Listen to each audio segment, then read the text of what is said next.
আমি সজীব ওয়াজেদ জয় বলছি। বাংলাদেশে এখন একটি বিশৃঙ্খল পরিস্থিতি চলছে। সারা দেশে আমাদের ভাঙচুর হচ্ছে, লুটপাট হচ্ছে, আমাদের শহরের বাইরে আমাদের নেতাকর্মী, আমাদের আওয়ামী লীগের নেতাকর্মীদের উপর হামলা চলছে, অনেকে হত্যা করা হয়েছে।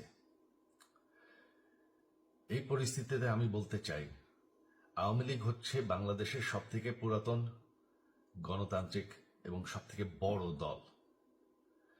আওয়ামী লীগ কিন্তু মরে যায়নি। আওয়ামী লীগ এই দেশকে, বাংলাদেশকে স্বাধীন করেছে। আওয়ামী লীগকে শেষ করা সম্ভব না।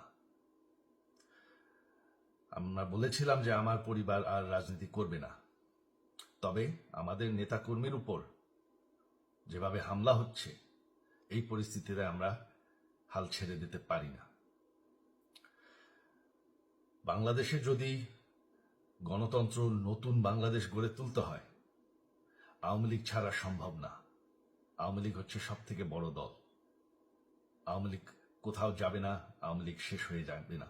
আওয়ামী লীগকে শেষ করা সম্ভব না। আওয়ামী লীগের নেতাকর্মীদের আমি সবাইকে আহ্বান জানাচ্ছি যে আপনারা সাহস নিয়ে দাঁড়ান। আপনারা একা না, আমরা আছি। বঙ্গবন্ধুর পরিবার কোথাও যায়নি, আমরা আপনাদের সাথে আছি।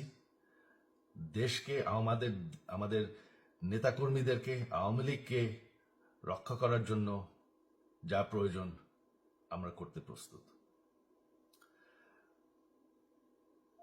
এই যে আমাদের বর্তমান যারাই আছে ক্ষমতায়, তাদেরকে আমি বলবো যে আমরাও একটি গণতান্ত্রিক, শৃঙ্খল, নিরাপদ বাংলাদেশ চাই, জঙ্গিবাদ মুক্ত।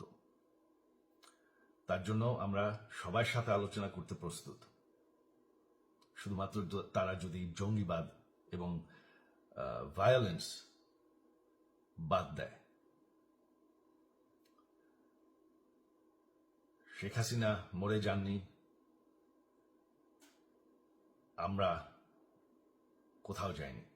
বাংলাদেশ আওয়ামী লীগ ছাড়া গণতন্ত্র, নির্বাচন সম্ভব না। এই বলে আমি আমার কথা শেষ করছি। জয় বাংলা।